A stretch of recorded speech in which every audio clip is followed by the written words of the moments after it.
thoughts, though, on if Brian Flores should want that Texans job after what we just saw, what happened with David Culley Hell and no. everything going on in the organization? Hell no. Hell no. He should want to avoid that job at all costs. Look, Nick Caserio, that was his first year as a GM. My question to him is, why didn't you fire yourself? You didn't get, Deshaun Watson couldn't play, okay? We all knew that. We all knew what situation David Culley was walking into. You hired the man. The only thing you did was make sure that he was going to get his money over the next 3 years, which I respect. But that's ownership. That ain't you. Nick Caserio sat up there, brought in David Culley, and then made him a scapegoat because of a job he didn't do. So to me, he should have fired himself before he even thought about firing David Culley. Everybody applauded the hard work, the commitment that those players put forth, and how every single week they fought, they scratched, they clawed. That's what we were talking about when we talked about the Houston Texans. And we said it's a damn shame that David Culley has to deal with this situation, because clearly they weren't the same without Deshaun Watson. I mean, you got Davis Mills and Tyrod Taylor and cats like that. I mean, David Mills, he started 11 of the games, went 2-9. We understand what the man was working with. And so when I look at it from that perspective, and you got a GM that clearly is not accepting accountability, your first year on the job, you knew how to find a scapegoat. I mean, damn, you didn't even wait until you acquired some experience to figure out how to get scapegoats. You just came out the womb finding scapegoats for your ineptitude, firing David Culley. Should have fired himself. So to me, why would I want to go and work for somebody like that? I'm sorry. I think there's a lot of question marks about ownership in Houston. I think there's a lot of question marks about that GM. And if I'm Brian Flores, if I'm a first-year guy, Dan, that never had a job, then I'm going to do what David Culley did and take it, because it's an opportunity of a lifetime. If I'm somebody like Brian Flores, who's been a head coach in the league for 3 years, had a winning record the last 2, universally respected as a head coach, I'm sorry, there are better opportunities than the Houston Texans for Brian Flores to entertain. Yeah, so I would disagree. I think he should take the job if it's offered to him, or at least want that job. But 2 caveats to what I say, Stephen A., because you bring up a lot of good points. But number one, there's only 32 of these jobs in the world. These still are NFL head coaching jobs. And I know a lot has been brought to light, certainly over the past couple of years, and obviously by Brian Flores recently. But there's only 32 of them. That is still a really, really important thing to point out.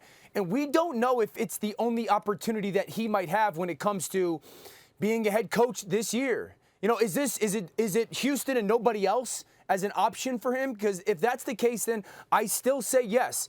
I understand that they have, some history organizationally that we all sit there and go, what the heck are you doing as an organization? But the reality is this. They went through their hardest year when it comes to the organization with free agency ability to spend and draft picks.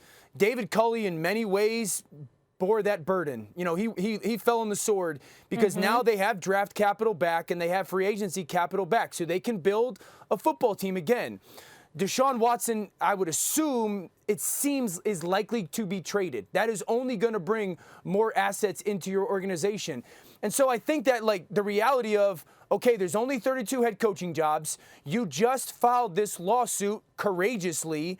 If you can do that while also being able to do the thing that you love to do, coaching, and this gives you that opportunity, maybe not perfect and maybe not ideal. And honestly, Stephen A., maybe not what you deserve, but it's still a head coaching job. And my question, I guess, back to you would be this.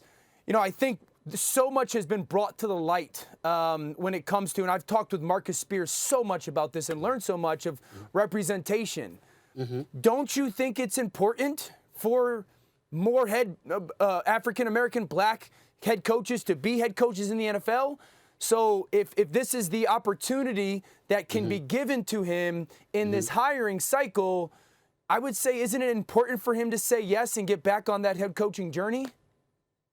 No, not in this case. And let me explain why. Profoundly respect your position, Dan Orlovsky. I see exactly where you're coming from. There's no problem with your thinking. It makes total sense. But I'm going to give you what I'm going to personally term the black perspective in this regard. Sure. That's a losing situation. You departed from Miami winning football games. You're universally respected because of the level of production you showcase. There are numerous assistants, former assistants for Bill Belichick that we can point to, respectfully, that didn't have that luxury. Even though Bill O'Brien had a winning record a lot of times, we didn't like the job that he did in Houston. You trade DeAndre Hopkins. It seemed like your personal feelings got in the mix, even though you said it was a contract issue and some of the other moves that you made that were highly questionable before you ended up having to depart and getting saved by Nick Saban to be his offensive coordinator at Alabama. And now you're back in the mix as a potential head coaching candidate somewhere down the line. We look at the Romeo Crennels of the world, the Charlie Weisses of the world, Josh McDaniels when he was in Denver, along with various others. And we respect all of these people. But there were some question marks as to what they were able to accomplish as head coaches, okay? In Brian Flores' case, he goes to Miami after struggling that first year. Even with Tua Tagovailoa as his quarterback, he won 10 games his second year. This year, he ended up winning like 7 or 8 straight after a 1-7 start and ended up going 9-8 and was in the playoff picture until pretty much the last week of the season, or the second to last week, the penultimate week of the season. So when we take that into consideration, Dan Orlovsky, you take a job, you don't have a quarterback, you take a job with an organization that's 4-13, you don't have a quarterback, you don't know if you're going to have a quarterback that you can rely upon. You don't know if you can trust the GM in Nick Caserio, who's already shown his willingness to find a scapegoat instead of firing himself, okay? Ownership with the McNairs has been questionable, to say the least. You go there and you potentially tarnish what you built in terms of your reputation in Miami. That would be the hesitancy, because then they're going to point to the record instead of the conditions. And that's one of the things black coaches have been complaining about, the positions you put them in. It ain't quite asking the dude to throw games and get a $100,000 paycheck, but it ain't far off when you look at how dismal the situation is in Houston. Dan. Thanks for watching ESPN on YouTube. For live streaming, sports, and premium content, subscribe to ESPN+.